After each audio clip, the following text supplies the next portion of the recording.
Bienvenido a esta nueva serie que no será todos los días, por supuesto, sobre la historia de Colombia, para observar desde un ángulo, hay muchos ángulos, la historia nuestra y comprender por qué Colombia es como es. Hasta no hace muy poco tiempo, nos decían que la historia de Colombia era de progreso, es decir, una historia de éxito.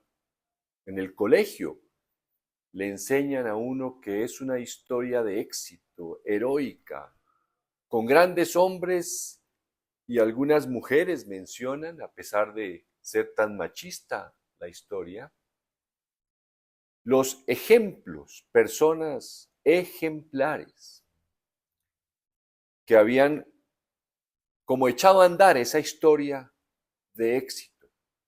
Es decir, que los gobernantes que habíamos tenido después, durante 2 siglos, eran sus herederos y que ellos de manera natural continuaban ese camino de éxito, de progreso. Pues es falso. Lo podemos observar cuando salimos en Colombia a los campos, vemos el estado de las escuelas, de los centros de salud, de las carreteras, el abandono del campo, la pobreza, la desigualdad. Esa es Colombia. Luego, la historia de progreso está en la mente de los gobernantes y de los medios de comunicación que se benefician de esa historia de éxito. Pensemos en que al conquistarse la independencia, se derrotaron a los españoles, quienes habían gobernado por 300 años con dos poderes fundamentales: los poderes políticos y el poder de la Iglesia. Fíjese que llamativamente se derrota el poder político, pero el poder de la Iglesia continúa.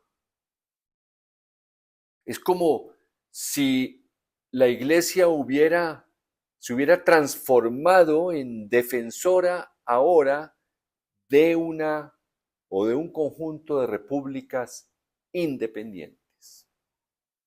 Eso es llamativo, porque quiere decir que la independencia fue a medias.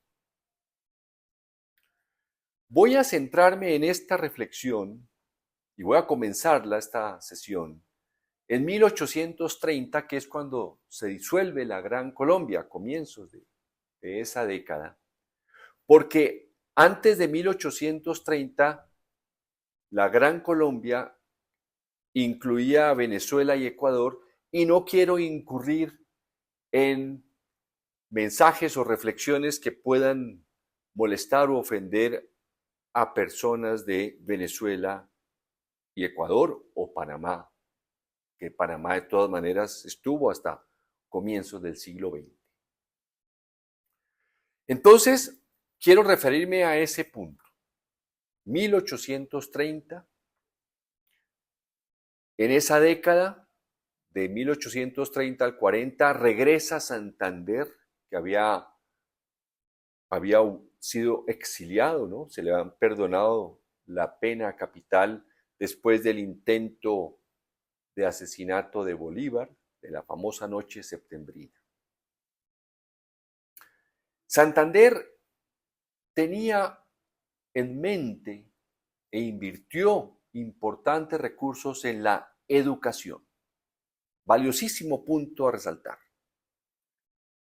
Pero especialmente con las ideas liberales que ya en Europa estaban floreciendo, es decir, superando la educación previa de la Revolución Francesa. esa educación fundada en lo religioso, que venía de siglos, el escolasticismo.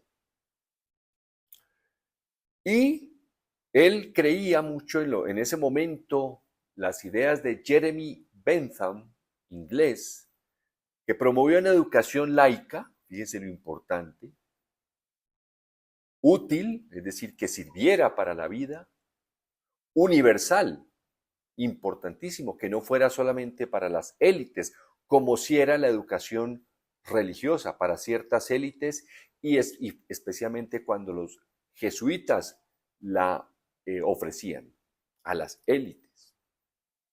Eran los privilegiados, esos criollos que habían hecho la independencia porque querían quedarse con los puestos de los españoles y se unieron un grupo, los que se llamaron después conservadores o centralistas, con la iglesia. Al punto, tan importante era el poder de la iglesia, que hacia el final de esa década estalla una famosa guerra que se llamó de los Supremos, porque el gobierno quería cerrar unos conventos menores, donde había pocos religiosas y religiosos. Era muy costoso mantener esos conventos menores, lo cual se podría haber prestado para una discusión, una conversación. Pero mire el poder de la iglesia. Fue una guerra, se llamó de los Supremos, nació en Pasto. La guerra civil, fue la primera gran guerra civil, en este caso de la Nueva Granada. Fíjense el motivo. Sentían en Pasto que el gobierno central estaba atropellando a la religión. Esa guerra se llamó de los Supremos y empezó en 1839 y terminó en 1842.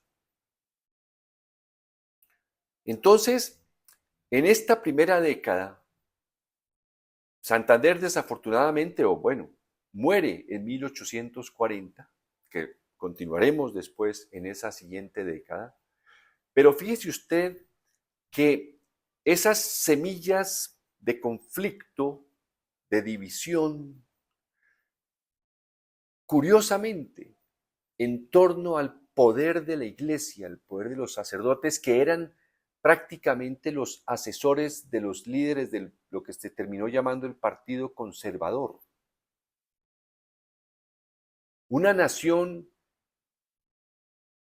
la Nueva Granada, que era lo que había quedado de la Gran Colombia, se funda entonces sobre principios que no eran los que habían inspirado a los intelectuales, que a su vez inspiraron a los revolucionarios que heroicamente lucharon por conquistar la independencia. Yo no estoy señalando que sea malo per se la iglesia. Estoy destacando es que las ideas que superaban la educación fundada en la religión ya fueron motivo de conflicto, en vez de haber sido las ideas que naturalmente se desarrollaran, porque para eso se había hecho la revolución de independencia, para crear una nación con los ideales de la Revolución Francesa de igualdad.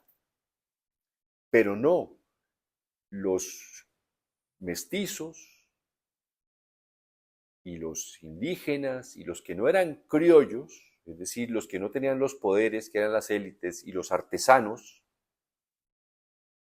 exigían que los pobres les llamaran amos.